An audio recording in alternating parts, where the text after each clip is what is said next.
Bom dia, óbvios. Oi, Luíse, boa noite. Oi, Marcela, como é que você tá? Tudo bem? Tudo bem, tudo indo. Acho que se dissessem pra gente naquela gravação há 3 semanas que a gente estaria vivendo isso agora, talvez a gente dissesse que era mentira, né? É verdade. Muito improvável, né? Eu acho que até agora a gente está com dificuldade de acreditar sobre o que a gente está vivendo, né? Eu oscilo muito. Mas agora há pouco a gente tá gravando Que dia é hoje do mês? Dia 20, não é isso?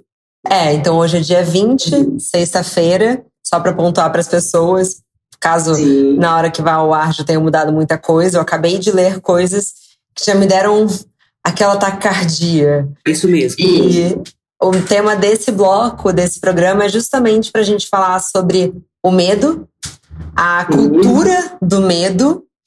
E, ao mesmo tempo, porque, na minha opinião, a gente está vivendo uma segunda polarização do país. A gente tem pessoas com muito medo e, no outro lado, pessoas muito pouco empáticas com a situação. Sim. Então, Luiz, eu queria muito ver a sua visão, porque um dos episódios favoritos meus do New Me é o sobre medo. E você fala em um dado momento que muitas vezes os medos são sobre fantasias na nossa cabeça. Então, você pergunta quantas vezes os medos que você já sentiu realmente aconteceram. Só que agora me parece que a gente nunca esteve tão próximo de medos reais, né? Econômicos, da doença. Quando será que a gente vai voltar a se abraçar? Qual é a sua visão do medo nessa situação? A primeira coisa que eu penso, é que o medo, nessa hora, ele é genuíno e adequado. Seria muito estranho não sentir medo hoje. Então, hoje nós estamos diante de um perigo e estamos com medo. Isso é saudável. Sim. O que nós precisamos cuidar é para que a gente não se desespere, né? Que a gente desesperar é não esperar como a gente deveria, porque nós estamos com medo e temos que esperar. E mais grave do que isso, temos que esperar por algo que não sabemos o que é. Porque aí eu acho que tem uma fantasia. O medo é real, como você falou, o medo das perdas econômicas, dos adoecimentos de pessoas, da distância, medo de não saber se higienizar direito com o álcool, não saber lavar as mãos, não poder abraçar. Mas há também um medo indefinido de o que vai ser depois, como vai ser e quando vai ser. Então eu queria começar te falando isso, que eu acho que o medo nessa hora é saudável. Mas a gente precisa parar, dimensionar o quando eu estou com medo, de que realmente eu estou com medo e lidar com ele. Porque a gente pode ter medo, mas não deve se desesperar. Precisa não se desesperar. Mas quando você fala sobre a gente parar de falar sobre esse medo, você acha que quanto mais a gente coloca para fora esse medo, mais esse inconsciente coletivo de pânico vai se formando?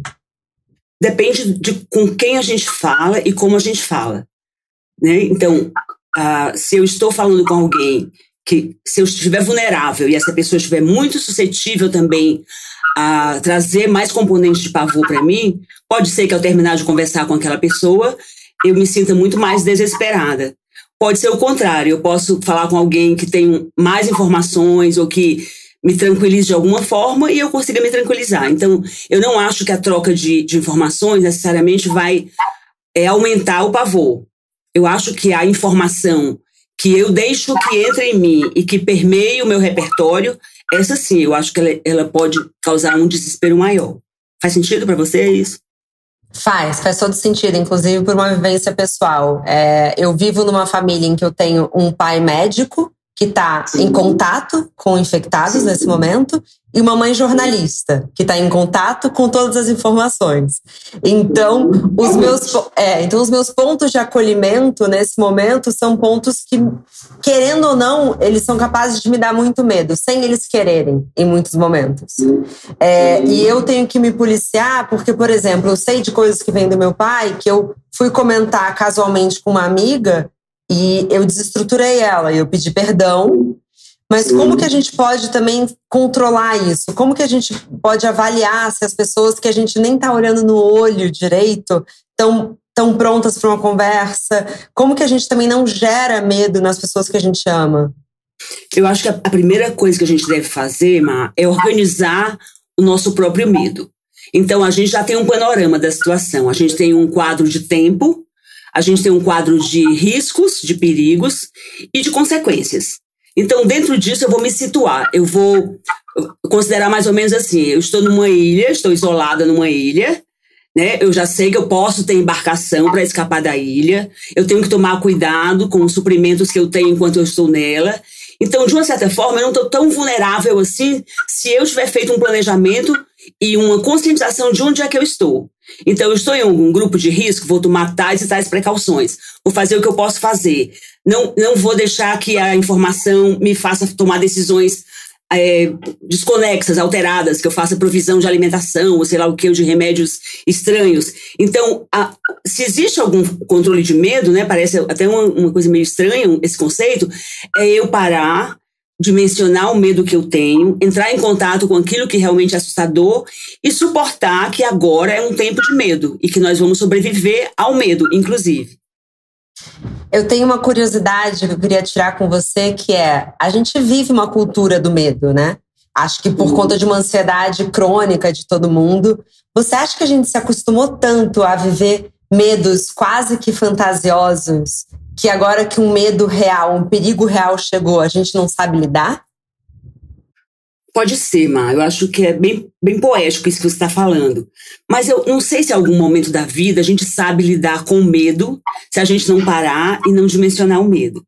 Então, dizer que todos os nossos medos, nossas ansiedades são fantasiosas, eu acho complexo. Então, em todo medo tem um componente de realidade, um perigo real e um componente de fantasia.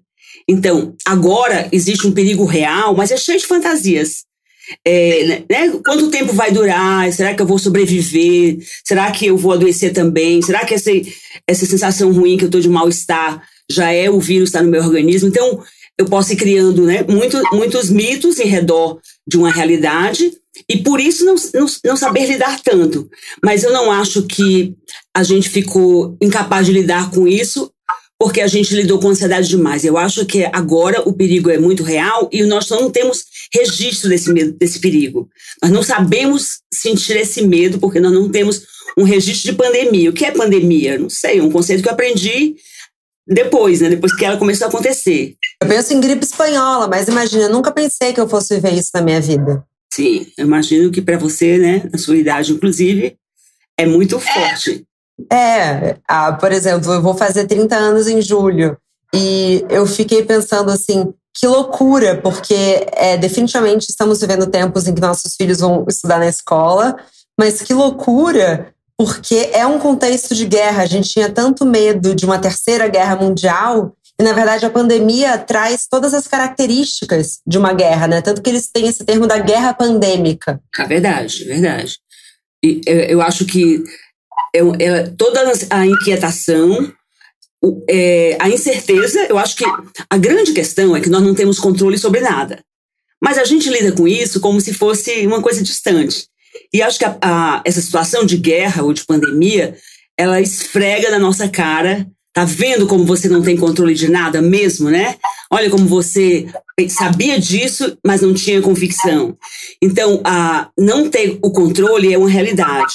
Entrar em contato com o fato de que eu não tenho controle é uma grande dor. Acho que uma das maiores do ser humano, né? Uma das maiores do ser humano. É preciso muito trabalho terapêutico para a gente conviver bem com a ideia e se sentir bem com a ideia de que a gente não tem controle. Quando a gente descobre que o controle é uma fantasia, é uma libertação não ter controle.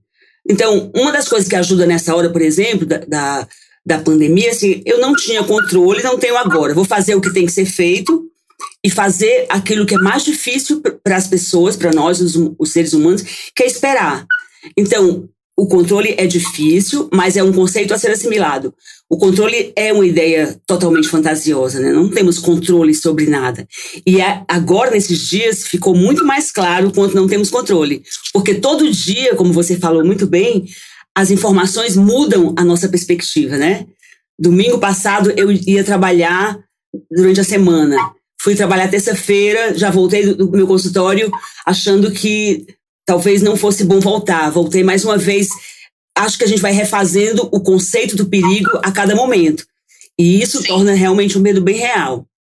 Eu acho que essa incerteza também mexe muito com esse medo. Porque, por exemplo, a gente começou a fazer home office total na Óbvias e isolamento social desde quinta-feira passada. Sim.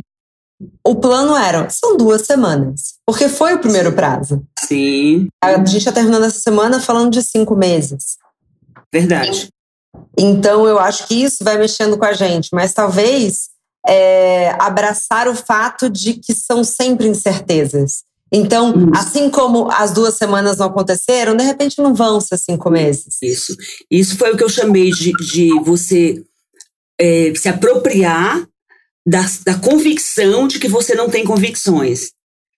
Desistir de ter controle, já que efetivamente você está numa situação que você não tem. Você também não tinha controle o mês passado, antes de acontecer isso, mas de alguma forma a gente achava que tinha algum controle, né? O controle é uma grande fantasia. Eu digo que só tem 2 tipos de pessoas no mundo: os que não controlam e os que pensam que controlam, né?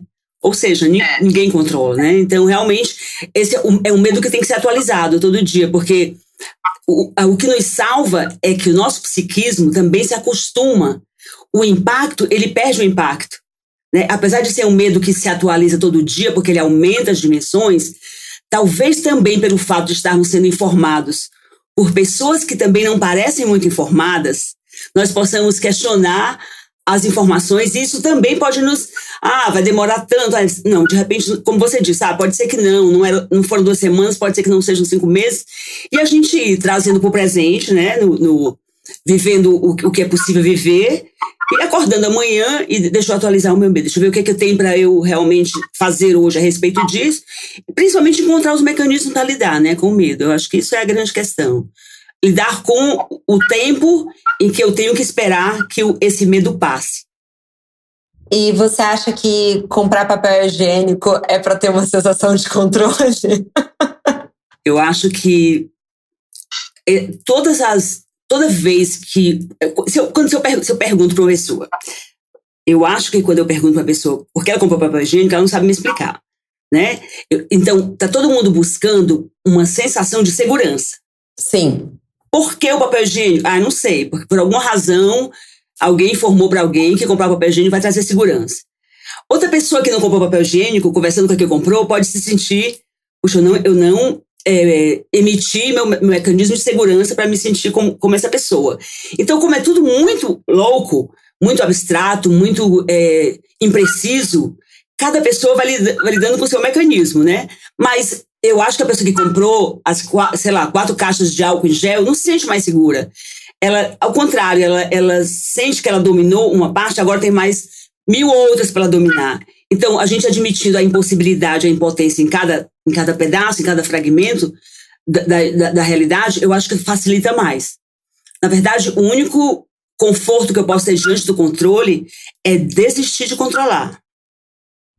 Realmente, eu estava, inclusive, antes da gente começar, eu fui dar uma meditada, até porque, enfim, tem sido importante. Eu ouvi um mantra falando assim: talvez o grande segredo da felicidade é aceitar a imperfeição da vida. Então, aceitar um momento, e se você tem esse momento para viver, entender que o momento é perfeito, mas a vida não é perfeita. Então, abraçar um pouco esse momento, porque acho que também a gente se abraça na nossa sobrevivência em fazer planos. E a gente não está conseguindo fazer planos, é uma dor muito grande. Então, talvez a gente olhar para o nosso dia com um pouco mais de carinho. De fato, quanto tempo a gente está falando sobre viver o agora? Agora é a oportunidade de viver o agora. Acordar, fazer uma refeição que te faça feliz, que te nutra. Eu acho que a gente talvez esteja recebendo um chamado para o presente, sabe, Luísa? Pode ser. Faz sentido demais para mim. Porque há muitas perdas nesse presente. Mas se a gente fizer uma contabilidade bem direitinho das perdas, elas nem são do hoje, né? Porque hoje eu posso... Agora a gente está tendo um momento incrível aqui, eu e você... nesse agora, por causa dessa dor maior. É claro que se eu parar agora e nós falarmos sobre o que vai acontecer amanhã ou depois de amanhã, pode ser que a gente se inquiete, mas nunca foi tão importante esse clichê, né, de viver o agora, né? É uma coisa que parece tão clichê, a gente repete tanto, e na verdade a gente não sabe. Então, agora nós não temos nada além do agora. Nunca foi tão real não termos como planejar o amanhã, não é? Porque o amanhã virou uma incerteza muito maior, muito mais clara para mim, e também eu vou colher as informações só depois do que eu vou pensar amanhã, né? Nem posso pegar as informações para colher e fazer algum planejamento como agora. Agora, transformar esse agora num agora viável, num agora possível, isso eu acho que a gente consegue. Eu acho que isso passa até um pouco sobre o quanto que você vai consumir de informação nesse momento. Aliás, você acha que existe, na verdade é um assunto à parte, mas enfim, você acha que existe algum nível de sadismo humano em se alimentar 24 horas por dia da informação, por exemplo, dos corpos na Itália? Você acha que o ser humano, ele tem algum prazer em ler tragédia? Eu acho que tem uma coisa na tragédia que, de uma certa forma, conforta o ser humano, que é assim, deixa eu olhar isso porque não é comigo. Que bom que não sou eu, né? Que bom que esse acidente aqui que aconteceu na estrada não é comigo. Deixa eu olhar aqui para essa pessoa no caixão e, de uma certa forma, sentir uma alegria porque não sou eu. Então, eu não acho que é uma questão de sadismo. É uma questão de me lembrar o quanto ainda não sou eu que estou nessa situação. Quando eu olho para o que aconteceu de ruim com o outro, eu me sinto mais viva, né? De uma certa forma, eu não estou naquele lugar, estou em outro lugar que assiste aquela dor. Eu acho que, agora, hoje a gente tem um consumo de informação porque a nossa cultura de viver grudado na tela, né? O que as telas têm para nos oferecer? Informação. Se a gente não tiver critérios de todas as qualidades. Então, você faz parte de uma rede social como o Twitter, por exemplo, uma rede social que eu gosto. É impossível eu entrar no Twitter, e eu gosto de entrar, e não ter uma informação de que as mortes foram essas, e não ver um gráfico, e não comparar em que dia nós estamos da pandemia no Brasil, quantas pessoas já tinham morrido na Itália nesse dia. E aí também eu posso procurar uma curva, com uma matéria como a que eu vi hoje, de que na China já passou, né, tá amanhecendo o dia, né, acontece a vida de novo. Então eu vou escolhendo essas informações. Se eu me expuser a informações ruins o tempo inteiro, todos nós ficaremos totalmente perturbados, sim, mas eu acho que a gente busca informação porque tem um vício na informação, uma oferta muito grande, a gente não sabe selecionar direito, mas um pouco para eu me lembrar que não fui eu ainda, que não sou eu que estou ali. Eu vou deixar aqui, inclusive na Óbvias, uma lista desses links que eu vou citar agora, mas eu faço um exercício que é quase um antídoto. Então, eu também adoro o Twitter, justamente para eu ficar bem informada. Acho que os jornalistas atuam ali muito bem, mas eu gosto de fazer um Google, assim, tipo, boas notícias sobre o coronavírus. Perfeito, perfeito. Porque aí e aí tem que ser a última coisa que eu li para eu voltar a ler, a viver a minha vida, porque minha vida realmente não parou. Eu trabalhei bastante essa semana, mas eu vou deixar aqui uma seleção para as meninas da Óbvias que estiverem ouvindo, que eu acho que é bem importante. Lembrar que, ao mesmo tempo, o mundo continua acontecendo coisas boas. Sim. E também... Desculpa, Má. Não, pode falar. Outra coisa que eu pensei também, Má, é assim... A vida está acontecendo dentro de tudo isso, inclusive para as coisas ruins das outras pessoas, né? Às vezes a gente esquece disso. Por exemplo, eu trato pessoas no meu consultório que essa semana fizeram quimioterapia. Vamos pensar numa pessoa jovem de 20 e poucos anos, né? Estou criando aqui um personagem hipotético, que essa semana teve que fazer uma quimioterapia. Então, isso também é um choque de realidade. Não é só isso que acontece. O mundo... há poucos minutos eu vi a foto de um bebê que nasceu hoje, né? Uma graça, uma família que custou a engravidar e nasceu o bebê. Então, assim, realmente a vida está acontecendo. Quando nós nos internamos dentro de um lugar, nós vamos ter a tendência a achar que é só isso que está acontecendo, mas não, a vida está acontecendo em todas as dimensões. E é isso que você falou. E essa tática de olhar a boa notícia, eu acho bem legal. Eu acho, inclusive, uma técnica, né? Uma pessoa está com um diagnóstico, o médico fala assim, acho que você está com tumor, vou inventar, tumor no fígado. Aí minha primeira orientação é que a pessoa pesquise tumor benigno no fígado, né? E aí ela vai ver tantas coisas legais, assim, normais e com nomes mais... Aí depois, se ela quiser olhar outra coisa, ela já vai ter impregnado o psiquismo dela com informações de situações que são possíveis restabelecer e não logo do mais grave. E, Luiz, e além dessa questão das informações, o que mais você daria de conselho para manter a sanidade e a saúde mental nesse período que a gente está vivendo? Eu acho que a gente vai ter esse primeiro momento que é impossível fazer o que eu vou propor. No primeiro momento, não dá para planejar como eu vou ser esses dias. Mas passados esses primeiros 3 dias, esse final de semana, segunda-feira tá todo mundo em casa, eu acho que a gente fazer um projeto de como viver, o que eu quero fazer durante esse período. Exatamente, eu vou permear a minha vida de outras atividades, ter outras informações, fazer coisas possíveis, não coisas super desafiadoras demais, para não tornar isso muito pesado. Mas eu acho que planejar, eu vou fazer um curso X online, vou ficar essa hora ligado, me ligar na informação X, fazer coisas diferentes, aproveitar o tempo para fazer outras coisas. Eu acho que isso ajuda muito, ajuda a gente a tirar a sensação de que a gente está perdendo tempo num lugar e transformando essa experiência numa experiência boa, numa experiência produtiva. Eu acho que isso ajuda. Admitir que é um tempo de medo e não ficar apavorado porque tem medo também ajuda. E viver isso, né? Viver todo dia, acordar, atualizar o medo, saber que a gente vai sobreviver ao medo, lembrar que a curva ela levanta, mas depois ela baixa, que isso passa, saber que vai passar. Mais ou menos por aí, Mar. E aí, numa outra camada da sociedade, como que a gente pode ser uma palavra de atenção para pessoas que não estão levando a sério a situação, mas não ser um agente do medo? Você está se referindo às pessoas que não conseguem admitir que o perigo existe, é isso? Pessoas, por exemplo, que têm toda a opção de estar em casa, mas que estão na rua, por exemplo, por entretenimento, sabendo do perigo. Eu acho que a única forma é conscientizar do perigo mesmo. Eu não vejo outra forma de se proteger nesse momento sem ter a consciência do medo. Por isso que eu falei que o medo era saudável no começo, né? Então, se uma pessoa não está com medo nenhum, ela vai correr um risco maior.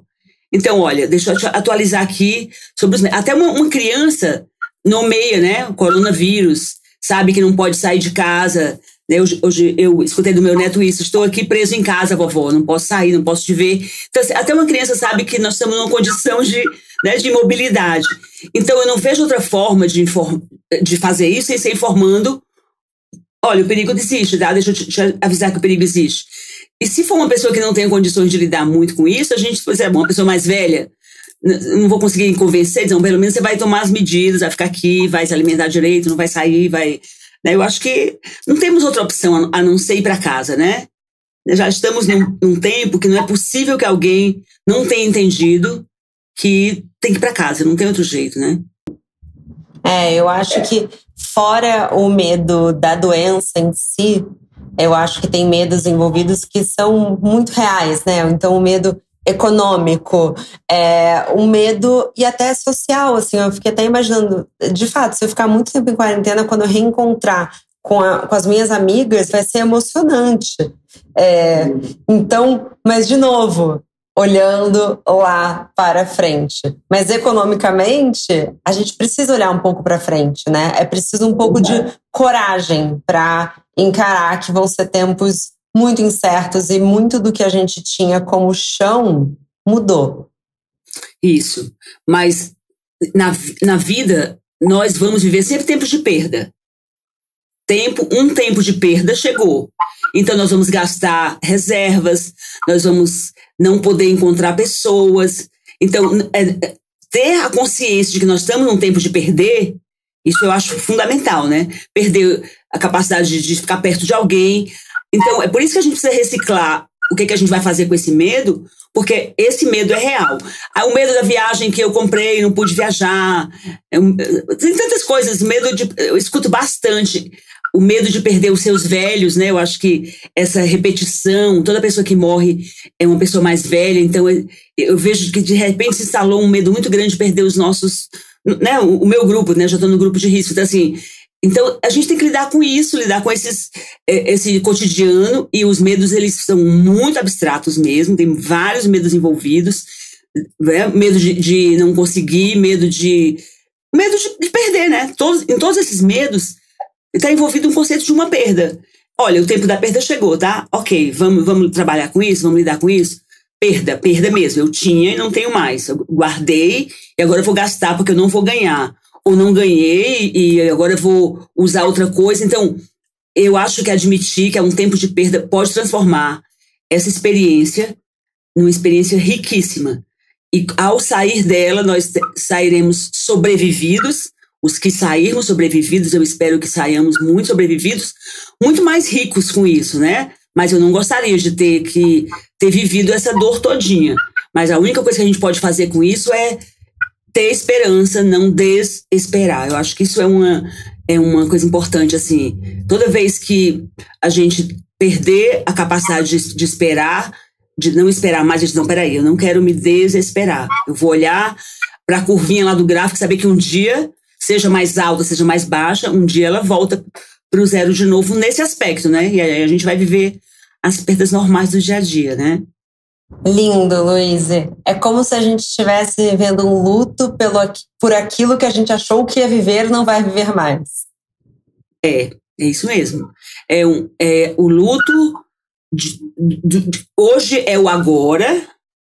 Não, o agora é o amanhã do ontem que eu não planejei que fosse assim, né? Então é um certo luto por aquilo que eu imaginei que eu teria, mas hoje é diferente, eu não posso ter, eu vou perder, eu não vou perder a convivência, vou perder ganhos, vou abandonar algumas coisas que eu estava fazendo, então eu vou ter um luto por isso.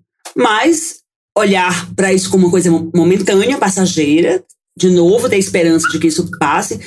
Ter esperança parece tão vago, né? Mas não é. Ter esperança é conseguir esperar, né? Conseguir esperar. Esperar é uma coisa difícil para essa geração. Nós que estamos vivos nessa geração, nós não sabemos só esperar. Hoje eu pensei uma coisa muito interessante. Se caísse a internet no Brasil, né? Já pensou? Isso sim seria uma coisa louca, né? Porque nós ainda estamos em casa, em família, assim, cada grupo familiar, mas ainda conseguimos algum tipo de comunicação. Estou aqui fazendo, né, um programa com você. Então ainda temos vários mecanismos de proximidade. Podemos ver as pessoas nos vídeos e tudo mais. Então ainda tem muita coisa funcionando e ainda é possível fazer muita coisa mesmo diante dessas perdas. Mas não podemos negar. Chegamos num tempo de perda, sim. E dá para sobreviver se nós soubermos admitir que há o tempo de perda e que esse tempo de perda chegou um pouco para nós. Numa dimensão bem dolorosa, porque a gente olha... Uma coisa que me pega muito, muito é imaginar as pessoas que não poderão nem fazer uma quarentena, não poderão nem parar, não poderão nem comer direito. Isso talvez seja a coisa mais assoladora nessa hora. E pensar, né, a quantidade de pessoas. Hoje eu vi a estatística, a quantidade de pessoas que está morrendo na Itália, né? Menos de 3 minutos se a gente pudesse colocar num dia. Então isso é triste, né? É muito melancólico, é muito doloroso. Então, tá, é isso, mas vamos lá, a vida vai ter que continuar e cada pessoa vai encontrar um mecanismo de responder isso, não tem muita resposta, mas a gente precisa prosseguir e não desesperar. Parece meio clichê, mas eu acho que não é, eu acho que é uma construção.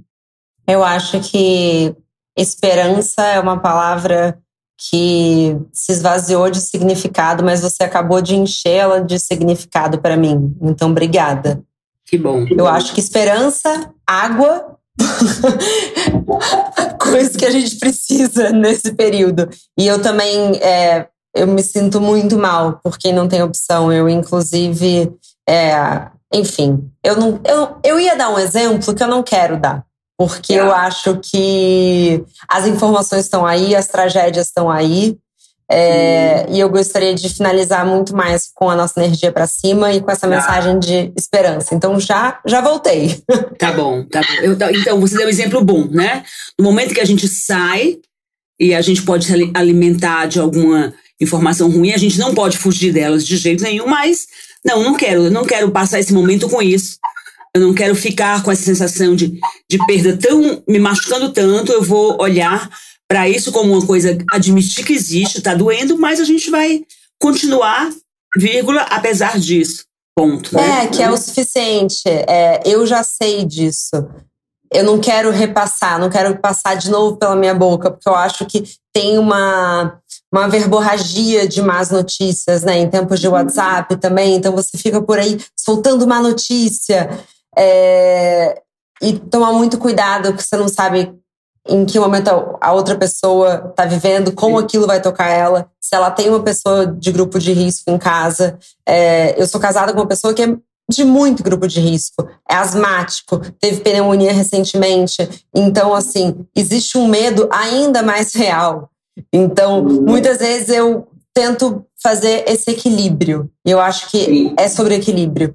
Mas o que eu mais gosto de pensar, e é um pensamento budista, apesar de eu não ser budista, é que, na verdade, é essa impermanência das coisas. Sempre foi impermanente. A gente só está consciente agora, né, Lu? Exatamente. Sempre foi impermanente, nunca foi controlável, né? Sempre foi só o agora. São muitas coisas que se nós ficarmos apercebidos, nós vamos poder tirar experiências muito, muito legais, muito boas.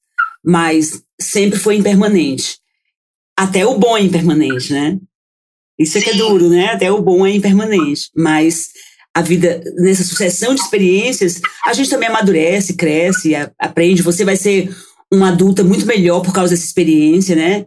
Eu acho que você vai ter muitos mecanismos, a sua geração ter passado por isso, mas eu acho que dá pra gente ficar assim com a palavra, um conceito de esperança, um conceito bem, bem maduro de esperar que no amanhã, quando tudo passar, a gente tenha sobrevivido direitinho a tudo isso. No podcast que eu gravei com a minha mãe sobre medo e coragem, ela fala que para ela o contrário de medo não é coragem, é liberdade. E para mim, se tem uma coisa que vai mudar depois desse período, é a nossa relação com a liberdade. A gente era muito livre e não sabia. É mesmo. A única coisa, Má, é que às vezes a gente sai. Isso a gente precisa ter cuidado, né? A gente sai tão bem e depois a gente volta, né? Quantas coisas a gente tá aprendendo agora? Uma coisa que eu penso eu quero que fique aprendido de verdade, né? Tomara que isso não sejam essas lições perenes que nos modifiquem de verdade, que nos façam melhores mesmo, que até mesmo higiene, né? Que a gente consigamos ser pessoas que sabem lavar melhor as mãos para evitar que a gente, né, não fique se contagiando com as coisas. Algumas coisas boas que elas fiquem, né? Não obsessivas, mas que fiquem, que a gente depois não volte a dar valor a aquilo que a gente aprendeu agora, que realmente não era tão importante. Uma etiqueta sanitária, no mínimo, fica, né? No mínimo. Ou obsessão por mãos limpas. Ou vício em álcool em gel, né? Eu descobri que álcool em gel vicia, né? Coloquei álcool em gel no Gel Anonymous. Eu não sei, não consegui comprar até agora álcool em gel. Consegui. Aí coloquei no meu consultório, acho interessante. O ritual, parece que na hora a pessoa se sente mais segura, né? Até quando ele nem é tão necessário, porque o álcool em gel é quando não tem água, né? Mas é interessante, até isso, né, vira eu já diminuiu a minha sensação porque eu passei o álcool, né? Mas eu acho que a gente vai processar tudo isso, como você começou dizendo, tem muita coisa para acontecer ainda, né? Que ainda vai, quando esse programa for ao ar, talvez alguma coisa que a gente falou hoje até já tenha mudado, não faça mais tanto sentido, porque uma das coisas mais difíceis dessa pandemia para mim é a rapidez com que as informações e as sensações ficam obsoletas. Por isso que as pessoas rígidas estão se dando muito mal quando elas fornecem informações. Porque a gente tem que estar tendo que ser o que a gente tem que ser na vida, flexível, né? Aberto para mudar o que eu penso sobre isso amanhã, daqui a meia hora, daqui a pouco, e acreditar no meu poder de flexibilização de sentimentos, de sensações, para encontrar o melhor jeito de viver o próximo momento quando ele chegar. Quando o próximo momento virar o agora vai ser diferente desse agora, porque já terão acontecido coisas que terão afetado a nossa forma de enxergar o mundo. E eu acho que fica também uma empatia coletiva, né? Espero que disso a gente saia, a gente entenda que a gente vive em sociedade, que nada mais é do que uma grande comunidade, que a gente preze pelos outros, pela saúde de um todo, e por aí vai. Luíse, muito obrigada mais uma vez. Eu te agradeço também, Má. Viu? Me sinto muito honrada de você me chamar para essa conversa, de verdade.